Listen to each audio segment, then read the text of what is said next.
physio week 5. So as you may well know, I have been incredibly motivated this week because last week I measured 85 degrees and I've been told to pass the test to get to drive I need to be at 90 degrees. So this week I have done nothing but exercises all day every day and lots of ice. So here is how I went today at physio.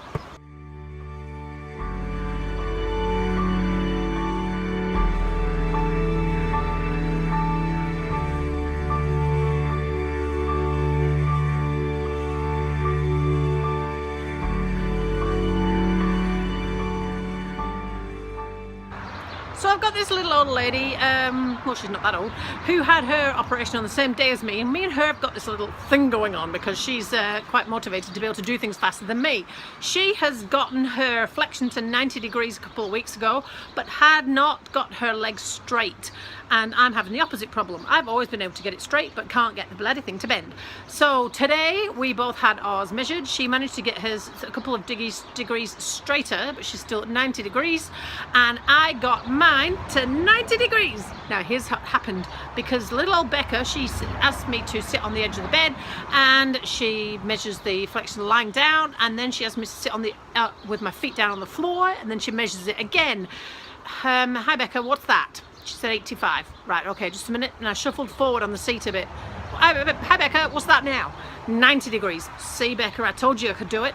I'm a statistics driven person, not a how does that feel driven person. So I managed to get the 90, but there's a downside to this damn thing, because she needs official authorization from the surgeon to be able to authorize me, to assess me to be able to drive.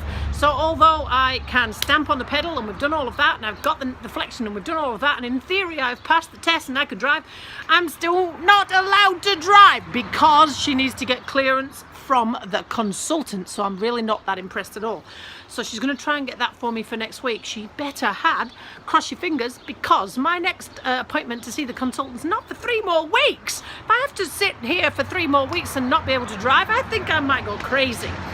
So anyway, I managed to get the rotation on the bike 3/4 of the way round. I can get 6 o'clock, 3 o'clock, I can get 9 o'clock, 3 o'clock, that's it, 9 o'clock, 3 o'clock, and 12 o'clock, 6 o'clock, but I can't get that last little bit. So damn it, I'm going to have to work harder because it's all about flexion. We're also talking about the engagement of the quad. Now I discovered that I could do this.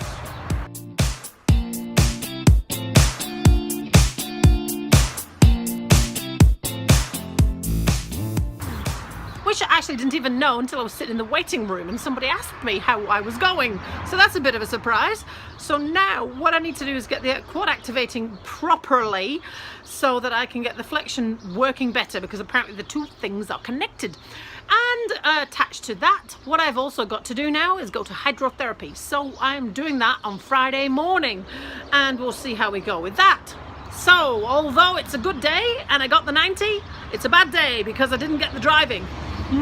So then we were talking about work, because I was saying to her how I was worried about the fact they told me I should have 6 weeks off to be able to go back to work next week. It took her a little while to grasp the idea that I'm actually self-employed, so that my work is up to me. Well, it's not, but you know what I mean. So what she sort of thought was 4 to 6 months before I'm able to massage. So that's like February, March next year before I can massage. And she felt with the physical, personal training side of things, when I can walk all day without a crutch. I'm only partly the way there so far, so I'm thinking it may end up being a phased return. And her suggestion was a couple of hours in the morning, a couple of hours in the afternoon, to let my knee recover in between and start off with light duties and admin and stuff like that. So at least there's a semi-plan, but the next thing I need is the driving clearance.